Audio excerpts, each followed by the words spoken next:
Zdravo svima! Danas pravimo najslađe keksiće sa medom. Treba nam puter, med, jaje, pecivo, vanilin, šećer, so i brašno. Umuti puter, med i šećer dok ne postane penasto i glatko. Dodaj jaje i vanilin, šećer i kratko sve zajedno umuti.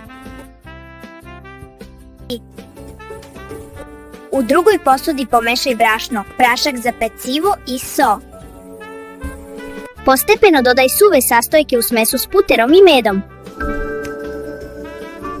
Zamesi meko testo. Ako se lepi, dodaj malo brašna. Pravi male kuglice veličine oraha, ređaj ih na papir za pečenje. Blago ih pritisni viljuškom ili prstima.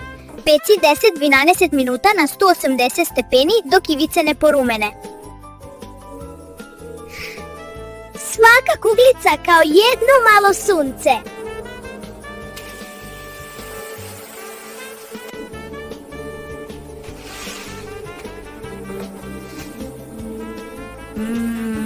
Divno mirišu!